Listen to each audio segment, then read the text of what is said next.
লন্ডনে উন্নত চিকিৎসা শেষে 4 মাস পর দেশের উদ্দেশ্যে রওনা দিয়েছেন বিএনপি চেয়ারপারসন সাবেক প্রধানমন্ত্রী বেগম খালেদা জিয়া। লন্ডনে জাতীয়তাবাদী নেতাকর্মীরা বেগম খালেদা জিয়াকে বিদায় জানাতে বিমানবন্দরে ভিড় করেন। এ সময় বিএনপির ভারপ্রাপ্ত চেয়ারপারসন তারেক রহমান মাকে বিদায় জানান। পথে খালেদা জিয়ার সফর সঙ্গী হিসেবে রয়েছেন তারেক রহমানের সহধর্মিণী জুবাইদা রহমান সহ 14 জন। বাতিন বিপ্লবের রিপোর্টে দেখুন বিস্তারিত।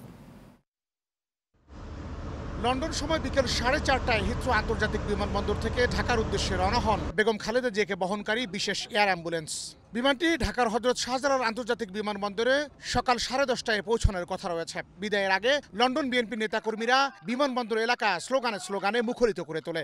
এ সময় নেতাকর্মীদের উদ্দেশ্যে হাত নেড়ে উৎসাহ দেন তিনবারের প্রধানমন্ত্রী খালেদা জিয়া। যাত্রাপথে কাতারের রাজধানী দোহায় হামাদ ইন্টারন্যাশনাল বিমানবন্দরে 1 ঘন্টার জন্য বিরতি থাকবে। এ সময় সেখানে এয়ার অ্যাম্বুলেন্সের প্রয়োজনীয় জ্বালানি নেওয়া হবে। এরপর সেখান থেকে বাংলাদেশের উদ্দেশ্যে রওনা হবে এয়ার অ্যাম্বুলেন্সটি। বেগম খালেদা জিয়া সহ বিশেষ এয়ার অ্যাম্বুলেন্সে তার 2 পুত্রবধূ ডাক্তার জুবাইদা রহমান ও সৈয়দা শর্মিলা রহমান সহ 14 জন সফর সঙ্গী হয়েছেন। এদিকে দলীয় চেয়ারপারসনকে বরণ এবং অভ্যর্থনা জানাতে এরই মধ্যে সব প্রস্তুতি সম্পন্ন করেছে বিএনপি। অঙ্গ ও সহযোগী সংগঠনগুলোর নেতাকর্মীদের 11টি স্পটে থাকার নির্দেশনা দেওয়া হয়েছে। এরই মধ্যে ঢাকা উত্তর বিএনপির আহ্বায়ক আমিনুল হকের নেতৃত্বে একটি মিছিল বিকেল থেকেই বিমানবন্দর এলাকায় প্রস্তুতি মহড়া দিয়েছে। এ সময় নেতাকর্মীদের শৃঙ্খলা ও নিরাপত্তা বজায় রাখার নির্দেশ দেন আমিনুল হক।